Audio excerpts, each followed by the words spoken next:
Everyone, कैसे हो आप सब। स्वागत है आपका मेरे यूट्यूब चैनल ज्ञान अकेडमी पर। इस वीडियो में हम जानेंगे अपने फंडामेंटल राइट्स के पार्ट 4 के बारे में, जो कि है right to freedom of religions. हमने अब तक 3 पार्ट्स को क्लियर कर रखा है। समानता का अधिकार, शोषण के विरुद्ध अधिकार, स्वतंत्रता का अधिकार। इस वीडियो में हम स्टार्ट करेंगे फंडामेंटल राइट के पार्ट 4 के बारे में, जो कि है right to freedom of religions. ठीक है ना। इस वीडियो में हम आर्टिकल जो कि है आर्टिकल 25 से लेकर 28 तक, समझ के 25 से लेकर 28 तक जो कि हमें अधिकार दिया जाता है, वो दिया जा रहा है धर्म के बारे में। धर्म की स्वतंत्रता के बारे में हमें अधिकार दिए गए हैं आर्टिकल 25 से 28 के बारे में। चलो स्टार्ट करते हैं। इस वीडियो में हम आर्टिकल 25 के बारे में जानेंगे, ठीक है, जो कि है freedom of conscience, profession, practice and propagation of religions. ठीक है। आर्टिकल 25 हमें 4 बात कहता है। कौन कौन सी? Conscience, profession, practice and propagation of religions. धर्म के बारे में हमें आर्टिकल 25 4 चीज़ों की स्वतंत्रता देता है, जो कि ये है।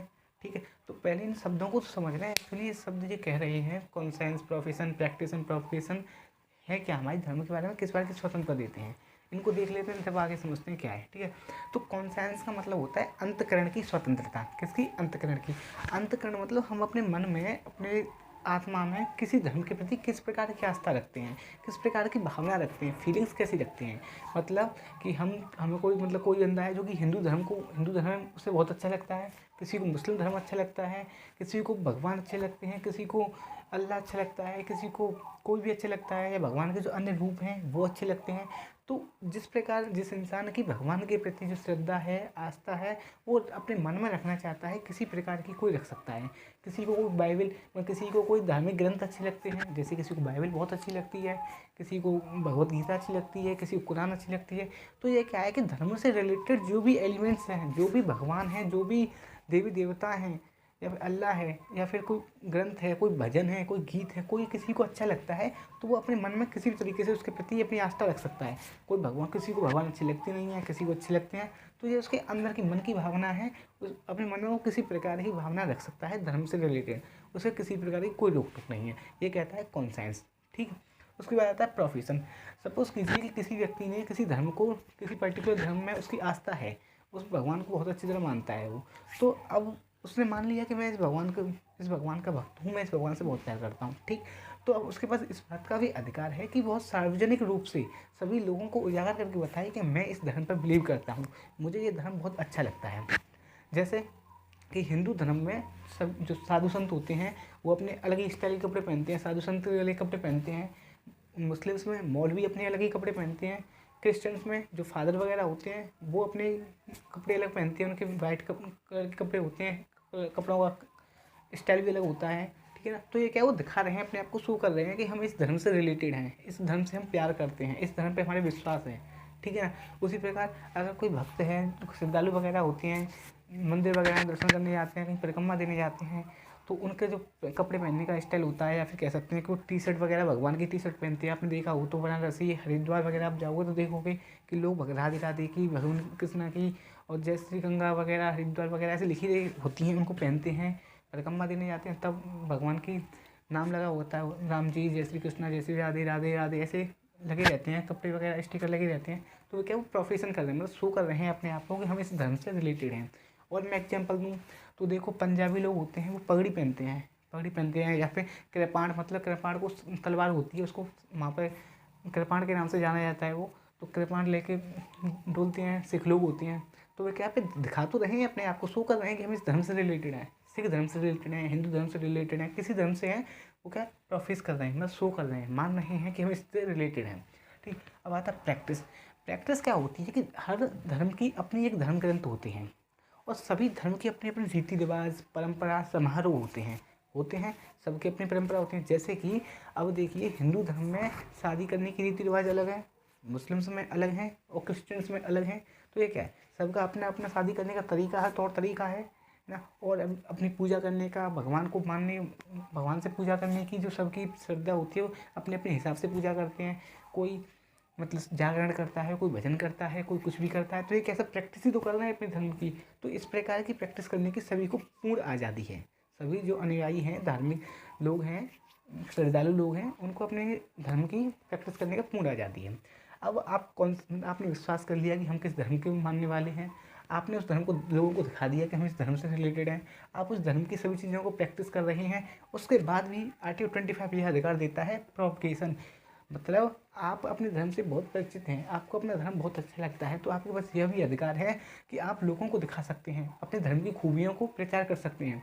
जैसे एडवर्टाइजमेंट किया जाता है किसी दुकान का या किसी आइटम का, उसी प्रकार अपने आप रिलीजन्स का, अपने धर्म का एडवर्टाइजमेंट कर सकते हो, लोगों को उसकी खूबियों को उजागर कर सकते हो, लोगों को दिखा सकते हो कि ये धर्म बहुत अच्छा है, इस धर्म में आइए आप। ठीक है, लेकिन इसमें कंडीशन क्या है, आप धर्म का प्रचार तो कर सकते हो, लेकिन इसमें कंडीशन ये है कि आप किसी का जबरन धर्म परिवर्तन नहीं कर सकते, मतलब किसी को फोर्स करके आप उसका धर्म परिवर्तन नहीं कर सकते। कोई हिंदू है तो आप भारत में फोर्स करके उसे कह रहे हो कि मुस्लिम बन, या मुस्लिम है तो आप फोर्स कर रहे हो क्रिश्चियन बन, इस प्रकार की आप फोर्स नहीं कर सकते। हाँ, आप बता सकते हो अपनी फैसिलिटीज़, उसको मतलब दिखा सकते हो कि ये फैसिलिटीज़ हमारे यहाँ आती हैं, हमारे धर्म में कोई जाति प्रथा नहीं है, हमारे धर्म में सती प्रथा नहीं है, हमारे धर्म में ये नहीं है वो नहीं है, आप हमारे धर्म में आओ अच्छा रहेगा, आपके लिए बहुत बेनिफिशियल है, ऐसे कह सकते हो, लेकिन फोर्स नहीं कर सकते। ठीक है, हमारे धर्म, हमारा जो देश है वो एक धर्मनिरपेक्ष देश है, मतलब सभी धर्मों को मानने वाला देश है। यहाँ पर किसी एक पार्टिकुलर धर्म के लिए किसी व्यक्ति को फोर्स नहीं किया जाएगा। ठीक है, उसी प्रकार पाकिस्तान में देखा जाए तो पाकिस्तान एक इस्लामिक देश है। ठीक है, पाकिस्तान एक इस्लामिक देश है और यहाँ पर लोगों का जबरन धर्म परिवर्तन करना एक लीगली है, इलीगल नहीं है, लीगल है। यहाँ पर क्या लीगल है पाकिस्तान में, लेकिन भारत में ऐसा लीगल नहीं है। ठीक है, तो हमें आर्टिकल 25 चार अधिकार देता है, freedom of conscience, profession, practice and propagation of religions. लेकिन अब ये जो तीनों चीज़ है ना, आर्टिकल 25 भी और सभी आर्टिकल्स की तरह ही है, वह भी एब्सोल्यूट नहीं है, इसमें भी कुछ एक्सेप्शन है, मतलब प्रतिबंध है, रिस्ट्रिक्शन है। वो क्या है कि जो फ्रीडम ऑफ प्रोफेशन है, प्रैक्टिस है और जो प्रोपगेशन है, इस पर प्रतिबंध लगाया जा सकता है, एक समुचित मील लगाया जा सकता है on the basis of public आधार पर, on the basis of public order, on the basis of moral and decency, on the basis of health के आधार पर जो चीज़ है प्रोफेशन, प्रैक्टिस एंड प्रोपगेशन पर प्रतिबंध लगाया जा सकता है। मैं आपको एग्जांपल देता हूँ बहुत अच्छा सा। सपोज कीजिए कि हम एक एग्जांपल लेते हैं वेस्ट बंगाल का।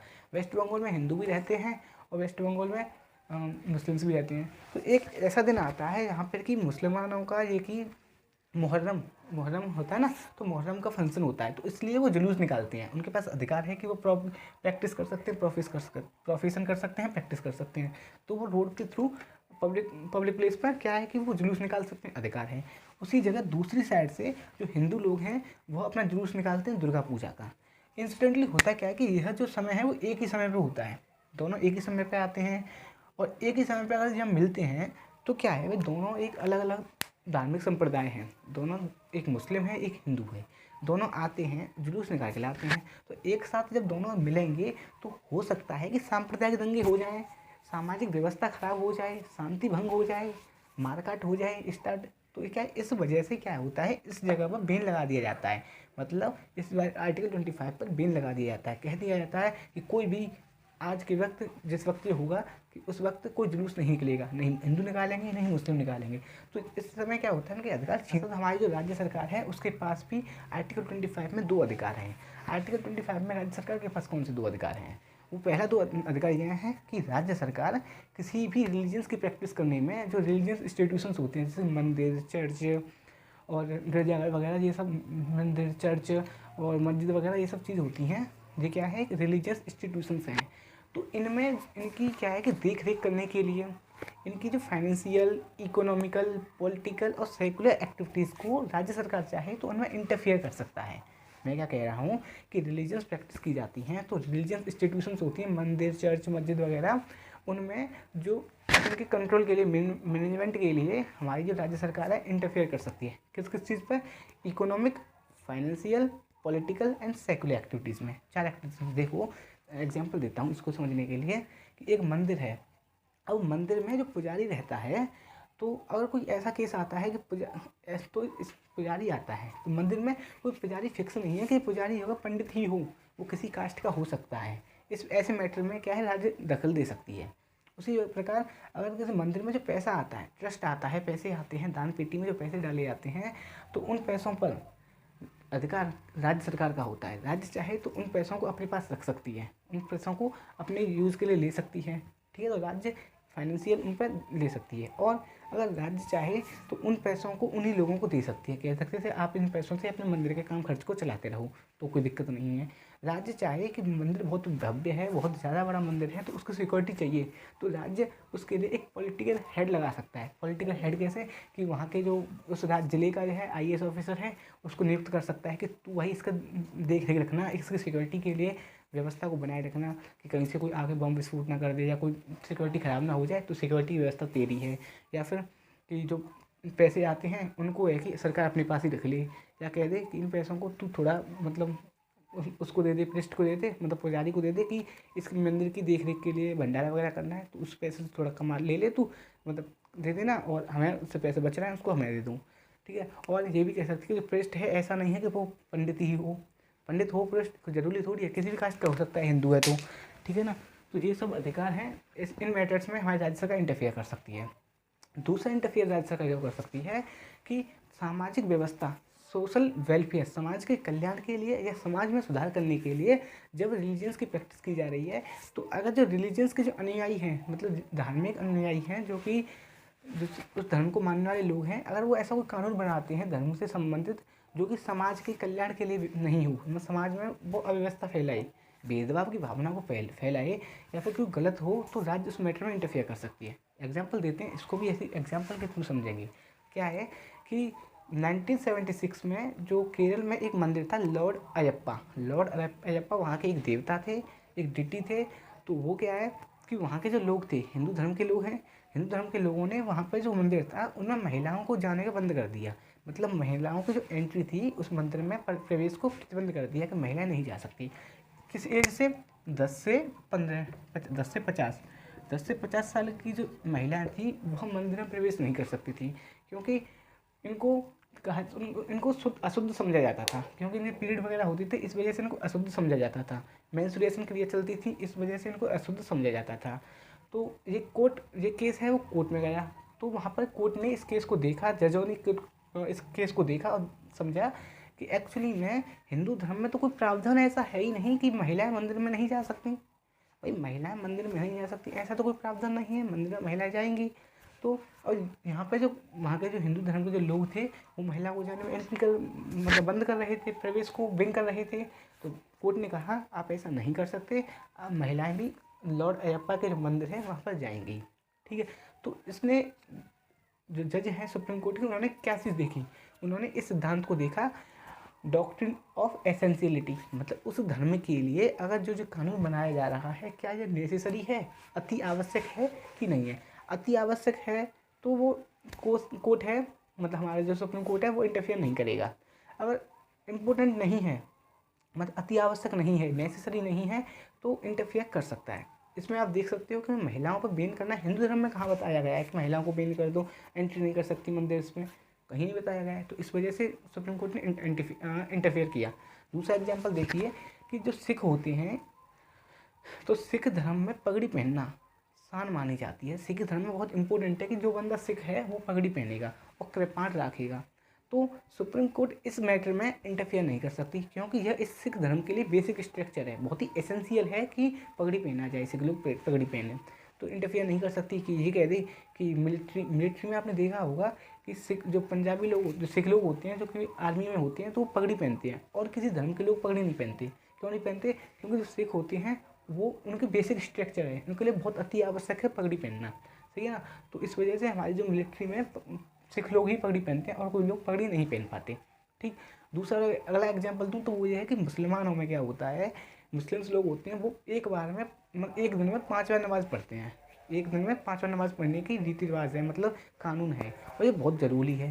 तो इसी वजह से हमारी सुप्रीम कोर्ट है इस मैटर में इंटरफेयर नहीं कर सकती। ऐसा नहीं कर सकती कि वो इंटरफेयर करे और कहे कि 5 टाइम को नमाज़ पढ़ना बहुत बेकार है, एक टाइम नमाज़ पढ़ो एक दिन में, या ये कहे कि एक सप्ते में एक दिन पढ़ो नमाज़, एक महीने में एक दिन नमाज़ पढ़ो। कोई इंटरफेयर नहीं कर सकती। क्यों कर सकती है भाई? क्योंकि ये एसेंशियल है, नमाज़ पढ़ना एसेंशियल है। किसके लिए? मुस्लिम्स के लिए। पगड़ी पहनना सिख के लिए बहुत एसेंशियल है, ठीक है। और हिंदू वाले केस में देखा जाए तो यहाँ पर महिलाओं को बैन करना एसेंशियल नहीं था, ठीक है। वहाँ पर क्या महिलाओं को पूर्ण अधिकार है अपने प्रोफेशन करने का और प्रैक्टिस करने का अपने धर्म के प्रति, ठीक है। तो उनको बैन किया जा रहा है, तो ये गलत है, सुप्रीम कोर्ट में इंटरफेयर करती है, इस वजह से उसने इंटरफेयर किया। तो हम समझते हैं, अब हमने आर्टिकल 25 समझ लिया, जो कि है freedom of conscience, profession, practice and propagation of religions. ठीक है ना। आशा करता हूँ आपको ये वीडियो अच्छी लगी होगी। वीडियो अच्छी लगी है तो लाइक कीजिए, शेयर कीजिए, और चैनल सब्सक्राइब ना किया हो तो चैनल सब्सक्राइब कीजिए। मिलते हैं अगली वीडियो में। धन्यवाद।